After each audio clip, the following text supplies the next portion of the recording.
के संकेत मिले हैं। ईरान ने अमेरिकी विमान को इस बार निशाना बनाया। F-35 को ईरानी मिसाइल ने हिट किया है। विमान की इमरजेंसी लैंडिंग तक करानी पड़ी है। तो ईरान ने इस बार अमेरिकी विमान को निशाना बनाया है। तो ईरान ने अमेरिका को सबसे बड़ा झटका दिया है। ईरान ने दावा किया कि उसने अमेरिका के सबसे महंगे लड़ाकू विमान यानी कि F-35 को निशाना बनाया है। हालांकि अमेरिका की ओर से अभी तक इसकी कोई आधिकारिक पुष्टि नहीं की गई है कि जो इमरजेंसी लैंडिंग करवानी पड़ी F-35 की, उसका कारण ईरानी मिसाइल अटैक था। ईरान की इस्लामिक रिवॉल्यूशनरी गार्ड कॉर्प्स ने एक वीडियो जारी किया है जिसमें अमेरिकी F-35 फाइटर जेट को ईरान के ऊपर निशाना बनाते हुए दिखाया गया है। इस हमले के बाद F-35 फाइटर जेट को नुकसान पहुंचने की खबर है। अमेरिकी सेंट्रल कमांड ने दावा किया है कि फाइटर जेट ईरान के ऊपर कॉम्बैट मिशन पूरा करने के बाद मिडिल ईस्ट में एक अमेरिकी बेस पर सुरक्षित लैंड किया। अमेरिका और इजराइल दोनों ही ईरान के खिलाफ जंग के दौरान 5वीं जनरेशन के विमान F-35 विमानों का इस्तेमाल कर रहे हैं।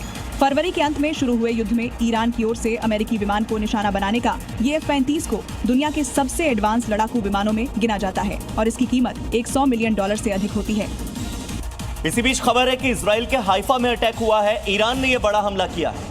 हाइफा रिफाइनरी पर मिसाइल हमला किया गया है। इजराइल की सबसे बड़ी रिफाइनरी है हाइफा में। देश को 50 से 60% तेल यहीं से मिलता है।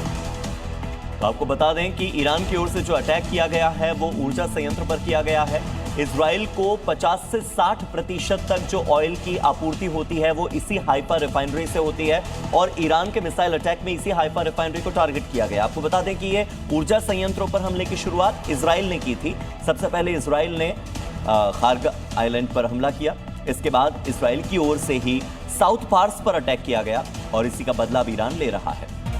आसमान में काले धुएं का गुब्बार ईरानी मिसाइलों की तबाही को बयान कर रहा है। हाइफा रिफाइनरी इजराइल की सबसे बड़ी रिफाइनरी है जो देश को करीब 50 से 60% ईंधन मुहैया कराती है।